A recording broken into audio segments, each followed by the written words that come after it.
नमस्कार दोस्तों, a very warm welcome to Jhalak, a series of weekly current affairs by Disha publication. I am Sara Tyagi और इस video में हम एक झलक डालेंगे पिछले हफ्ते की महत्वपूर्ण खबरों पर जो आपके एग्जाम पॉइंट ऑफ व्यू से बहुत इंपॉर्टेंट हो जाती हैं। चाहे आप किसी भी एग्जाम को प्रिपेयर कर रहे हो, beat UPSC, SSC, railway, banking, NDA, CDSE, AFCAT, These current affairs are going to be really important for you. और अगर आपको current affairs का elaborated form चाहिए, then you can go and check out our quarterly magazine. Okay, the link will be provided to you in the description box. Along with that, the PDF link of this video will be uploaded on the Telegram channel और Telegram channel का link भी आपको description box में मिल जाएगा. Please do go and check out our Telegram channel. वहाँ पे हम बहुत सारे updates डालते हैं, बहुत सारे quizzes डालते हैं और न्यू बुक्स के अपडेट्स भी आपको वहाँ पे आते रहते हैं। ठीक है, हर कॉम्पिटिटिव एग्जाम से रिलेटेड। चलिए शुरुआत करते हैं झलक से। देखते हैं पहला segment, people in news. The first person who is in news is Shahbaz Sharif, none other than Shahbaz Sharif. why he is in news हम सबको पता है, he has been elected as 23rd prime minister of Pakistan. हमने रिसेंटली देखा that with no confidence motion being passed, जो वहाँ के current prime minister थे इमरान खान, उनको हटा दिया गया वहाँ की सरकार से। और अब जो हैं 70 year old Pakistan Muslim League के चीफ इमरान खान हट चुके हैं with no trust motion. Okay, और अब शहबाज शरीफ जो हैं, जो कि नवाज शरीफ के ब्रदर हैं, फॉर्मर प्राइम मिनिस्टर रहे हैं नवाज शरीफ वहाँ के, अब उनके ब्रदर शहबाज शरीफ आ चुके हैं being the prime minister of Pakistan. ठीक है, 174 वोट से ये जीते थे। पाकिस्तान के हाउस में 342 वोट्स होते हैं, बेसिकली 342 सीट्स हैं, जिसमें कि 172 वोट्स का सपोर्ट चाहिए होता है, but Sharif won it secured 174 votes. ठीक है, hence he has been declared as the prime minister now. अगला पर्सन इन न्यूज़ देखते हैं, Nilamani Phookan. He is very important, this person is very important because ये 56th ज्ञानपीठ अवार्ड इनको कन्फर्म हुआ है और ये क्वेश्चन एग्जाम में पूछा जाएगा। I can write it on a paper and sign it and tell you that this question will be asked, that who is the 56th Jnanpith award winner. कोई ना कोई एग्जाम में डेफिनेटली आने वाला है, इसलिए इसको मिस मत करना। नीलामानी पूखन जो है, ही इज़ एन असमीज़ और इनके is Assamese notable poet and a writer. दूसरी चीज़, इन्होंने इनको चीफ मिनिस्टर ऑफ जो असम है डॉक्टर हिमंता बिस्वा, उनकी तरफ से ये अवार्ड प्रेजेंट किया गया। 2021 का था ये। या तो ऐसे पूछा जा सकता है कि 56th ज्ञानपीठ अवार्ड किसको मिला या Jnanpith award for the year 2021 किसको मिला, ऐसे ही पूछा जा सकता है। ठीक है, इनके नोटेबल वर्क्स है पुखान, और पुखान के जो नोटेबल वर्क्स हैं बेसिकली ये हैं सूरिजिया हेनु नामी आहे ए नोदिएदी। So I'm not very good with Bengali pronunciation, so this is what you can read on your screens. गुलाबी जामुन लगना करके इनका एक वर्क है। So he was नीलामानी पूखान। ठीक है, अगला पर्सन इन न्यूज़ देखते हैं, हर्षवर्धन श्रृंगला। हर्षवर्धन श्रृंगला जो हैं, why he is in news because he has been appointed as the India's G20 chief coordinator.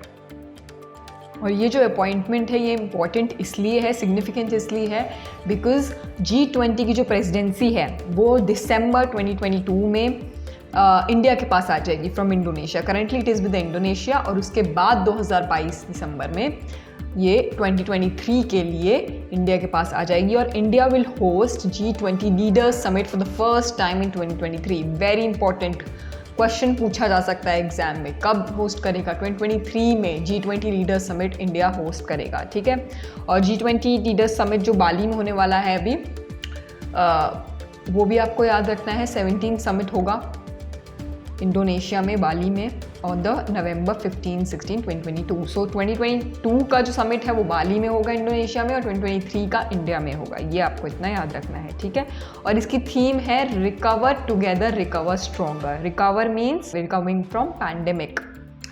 अगला पर्सन इन न्यूज़ है none other than our prime minister Narendra Modi.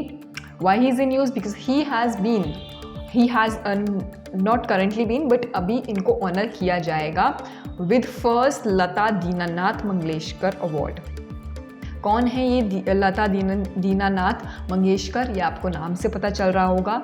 ये जो लेट लता मंगेशकर हैं उनके फादर हैं। ठीक है, और उनकी मेमोरी में ये दिया जाता है, लता दीनानाथ मंगेशकर, ठीक है, in the memory of veteran singer Lata Mangeshkar, ठीक है। इस साल उनकी 80th डेथ एनिवर्सरी सेलिब्रेट होगी, जिसकी मेमोरी में ये अवार्ड दिए जाएंगे, ठीक है। And among the awardees Rahul देश पांडे जो हैं मास्टर दीनानाथ अवार्ड से ये भी सम्मानित किए जाएंगे। इसके साथ साथ आशा पारेख, जैकी श्रॉफ, मुंबई's डब्बावालाज, इन सबको भी किया जाएगा सम्मानित, ठीक है, इस अवार्ड से। अगला देखते हैं segment which is obituaries. Manju Singh was a veteran Hindi television presenter, actor and she has recently passed away due to cardiac attack. आपने इनका नाम काफ़ी बार सुना होगा, जो लोग मतलब I think the people who are watching this and have cross 30 years of age, maybe new students ने नहीं सुना होगा, जो पुराने जो लोग पढ़ते आ रहे हैं या जो लोग न्यूज़ के बहुत ज़्यादा न्यूज़ देखते हैं, डीडी नेशनल जिन्होंने देखा है उन्हें पता होगा। ये चिल्ड्रन का एक प्रोग्राम आता था, खेल खिलौने। 7 साल इन्होंने उस इंडस्ट्री में काम किया है और उसको एंकर किया था उस प्रोग्राम को, ठीक है।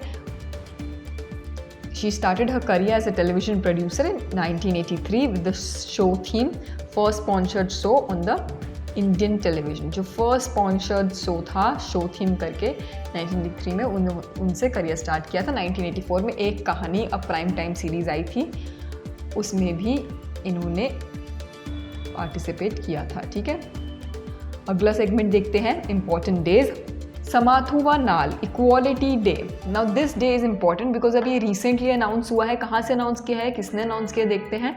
Chief minister M.K. स्टैलिन, ठीक है, इन्होंने अनाउंस किया है B.R. अम्बेडकर की बर्थ एनिवर्सरी पे समाथुवा नाल विच इज़ द इक्वालिटी डे, ठीक है, ये मनाया जाएगा according with the rule of 110।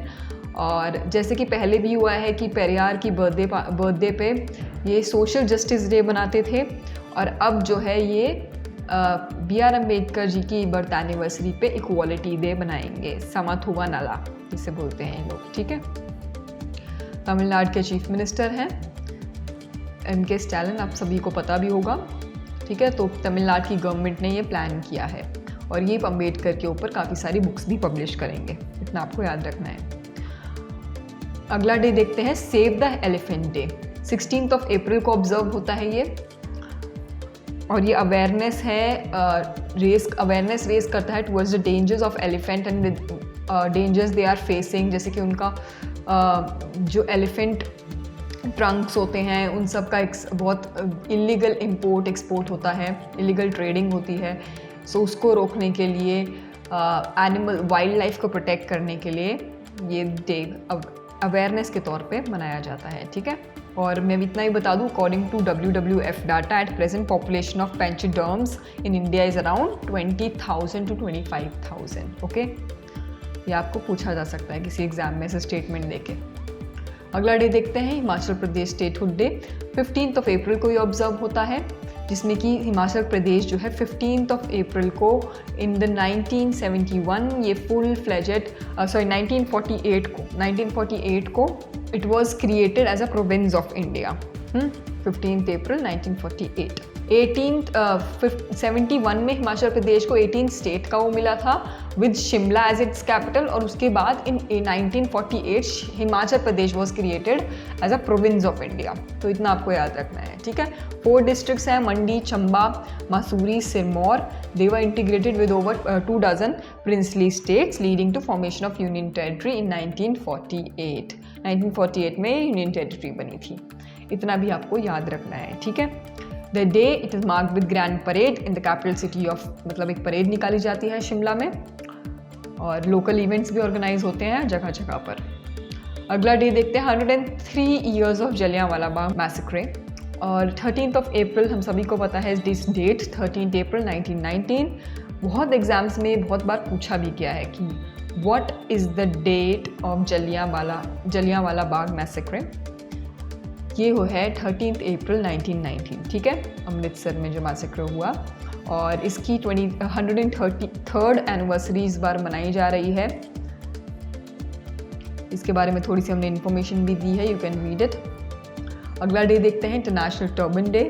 13th of April को ऑब्जर्व होता है ये भी। and this is to bring the awareness of the strict requirement of Sikhs to put on turban as a mandatory part of their religion.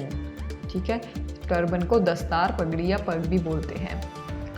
अगला day देखते हैं 38th Siachen day. 13th of April को मनाया जाता है। ये भी बहुत इम्पॉर्टेंट है। 13th ऑफ अप्रैल बहुत सारे डेज मनाए जाते हैं, इसलिए आपको ये चीज़ थोड़ा सा ध्यान में रखना। 13th ऑफ अप्रैल को सियाचिन डे भी मनाया जाता है। इंडियन आर्मी का ऑपरेशन मेघदूत जो है वो उसी दिन हुआ था कमेंस, और 38 ईयर्स पहले हुआ था, जिसमें कि हम देखते हैं कि ये जो आर्मी ट्रूप्स हैं जो कि वहाँ पे अपना वैलर और करेज दिखाते हैं, सियाचिन में पोस्टेड हैं, they are actually serving the highest and the coldest battle field in the world. So उनको कमेमोरेट करने के लिए, उनके करेज को कमेमोरेट करने के लिए ये दिवस मनाया जाता है। ठीक है, अगला डे देखते हैं world haemophilia day. Haemophilia day observe होता है 17th ऑफ अप्रैल को। इसकी थीम रही है access for all, partnership, policy, progress, engaging your government, integrating inherited bleeding disorders into national policy. अब क्या है ये हीमोफीलिया? पहली बात बोलते किसे हैं? हीमोफीलिया एक ऐसा डिसीज़ होता है जहाँ पे अगर आपके जो ब्लड वेसल्स हैं, आप उसमें जो आपका रेड ब्लड सेल्स हैं उनका मात्रा बहुत ज़्यादा हो जाती है, और दूसरा ब्लीडिंग डिसऑर्डर होता है जिसमें कि आपको ब्लीडिंग हो जाए एक बार तो रुकती नहीं है, बहुत समय तक बहता रहता है खून। ठीक है, हीमोफीलिया। तो उसके लिए अवेयरनेस रेज करना इसका मेन मकसद है। और इसको बेसिकली ये जो डे है ये क्यों मनाया जाता है? Because this was the birth anniversary of the world federation of haemophilia, जिन्होंने फाउंड किया था फ्रैंक स्कैनेबल बर्थडे। ठीक है, फ्रैंक स्कैनेबल का बर्थडे होता है उस दिन, और इस बार 31st एडिशन मनाया जा रहा है वर्ल्ड हीमोफीलिया डे का। अगला डे देखते हैं world heritage day. Again extremely important, 18th अप्रैल को मनाया जाता है।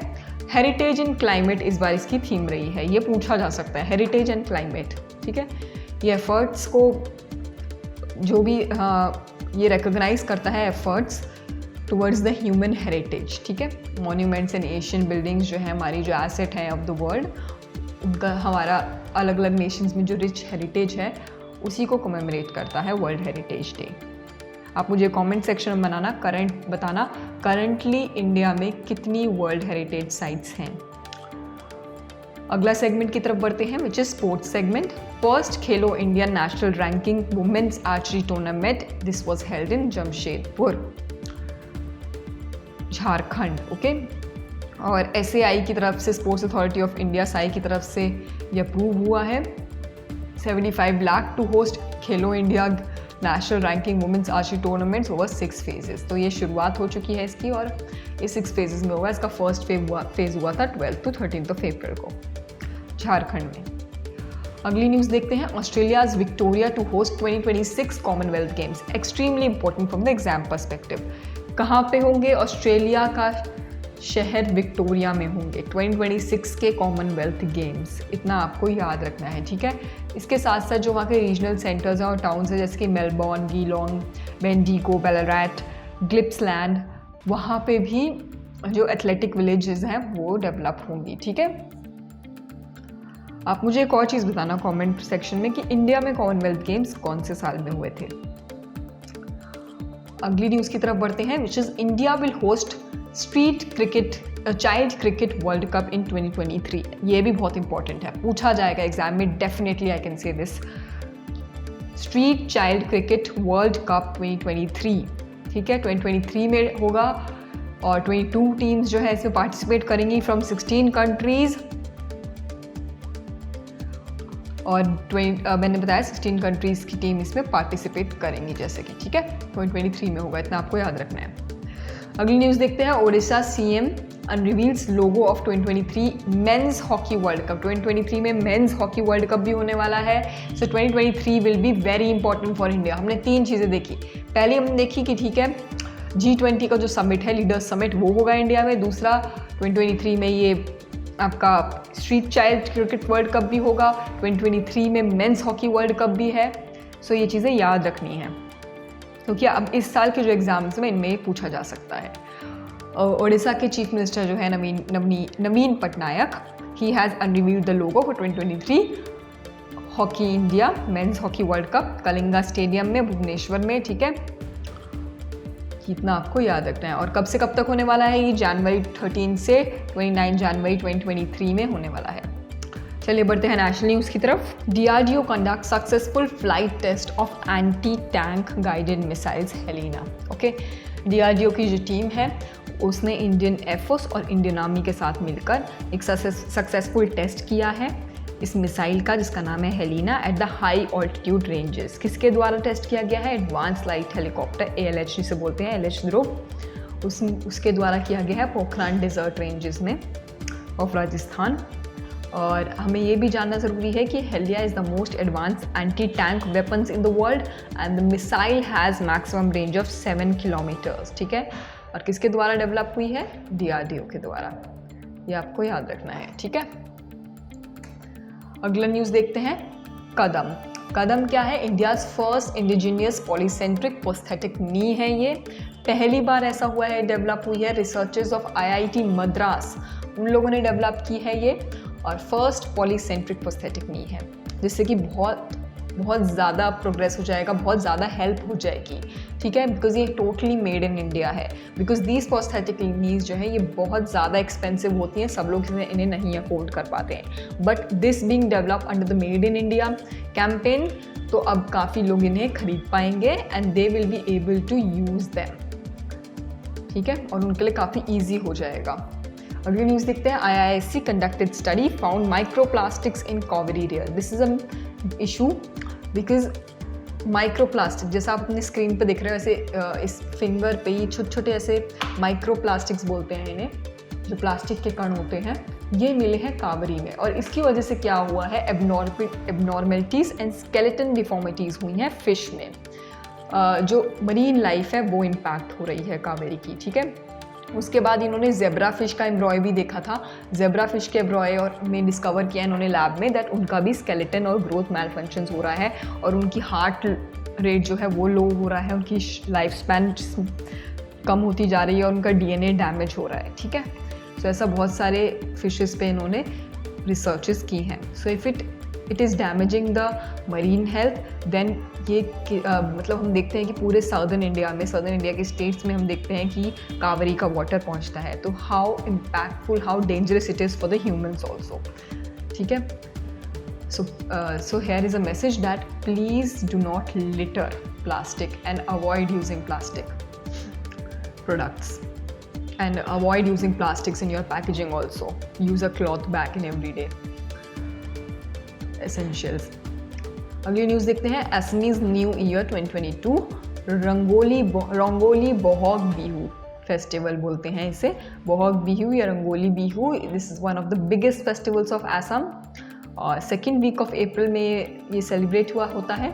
हार्वेस्ट पीरियड होता है 14th to 16th of अप्रैल इस बार इसे मनाया गया था, बोहाग बिहू जिसे बोलते हैं। इसका मतलब होता है joy for every. Rongali means Assamese में जॉय, ठीक है। और this is the time to make rejoice and merry with the family and community.